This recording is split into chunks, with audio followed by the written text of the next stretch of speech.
Hi hello friends, இதுதான் எருக்கஞ்செடி. இது எங்கள் வீட்டு பக்கத்தில் நிற்கிது. இதுலேயே வெள்ளை எருக்கும் உண்டு. அது பிள்ளையாருக்கு ரொம்ப உகந்ததாக இருக்கும். அடுத்து இந்த எருக்கஞ்செடி இப்படி நாங்கள் சின்ன வயசில் சொடுக்கு விட்டு விளையாடுவோம். அது பார்க்கவே ரொம்ப அழகாக இருக்கும். சொடுக்கு விடும்போது அது அழகாக இருக்கும். அடுத்து காலில் முள் குத்திட்டுனா அந்த முள் லைட்டாக ஒரு ஊக்க வச்சு எடுத்துட்டு அது இந்த எருக்கம்பால் தொட்டு வச்சாக்கி அந்த முள் வெளியே தெரிச்சிரும்னு எங்கள் அம்மா சொல்லுவாங்க முன்னாடி.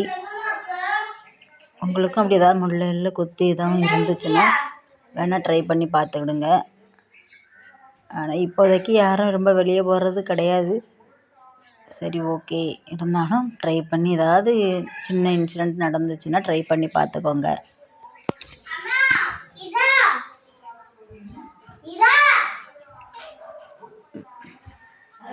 பார்த்தீங்களா, இந்த எருக்கஞ்செடியில் இப்படி சொடுக்கு விட்டு யாரெல்லாம் விளையாண்டுருக்கீங்கன்னு எனக்கு கமெண்டில் சொல்லுங்கள். சின்ன வயசில் நீ பாஸாக ஃபெயிலானு பார்க்குறதுக்கு கூட நாங்கள் இந்த எருக்கஞ்செடியை தான் யூஸ் பண்ணியிருக்கோம். அது பார்த்தீங்களா, நாங்கள் விட்டுட்டு இருக்கும்போது ஒரு பக்கத்தில் சின்ன கோழி குஞ்சு ஒன்று போச்சு. இப்படி இதை விளையாடும்போது பார்க்க நல்லா தான் இருக்கும்.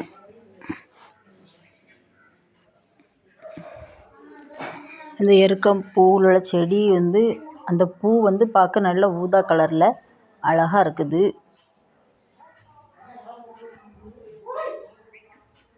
நாங்கள் அதை எப்போவுமே சொடுக்கு விட்டு விட்டு விளையாண்டது முன்னாடி விளையாண்ட ஞாபகம் இருக்குது. இப்போ ஃபைனலாக இன்றைக்கி தான் இதை பார்த்துருக்கேன்.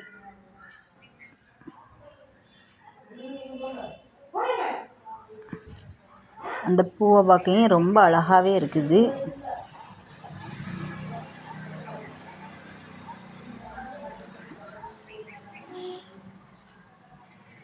இப்படி நீங்கள் எத்தனை பேர் இந்த எருக்கஞ்செடியில் சொடுக்கு விட்டு விளையாண்டுருக்கீங்கன்னு கமெண்டில் எனக்கு சொல்லுங்கள்.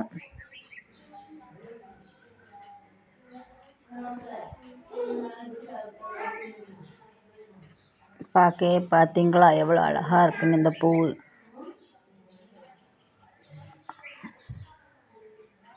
ஆனால் இதில் ஒரு கள்ளிப்பால் மாதிரி ஒன்று உண்டு.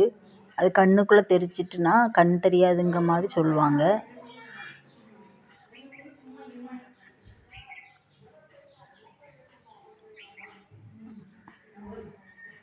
இதுலேயும் வெள்ளை எருக்கு செடி உண்டு. யாராவது அந்த வெள்ளை எருக்கு செடி பார்த்தீங்கன்னா எனக்கு கமெண்டில் சொல்லுங்கள். ஏன்னா நான் அந்த வெள்ளை எருக்கு செடி பார்த்ததில்லை இன்னும் வரைக்கும்.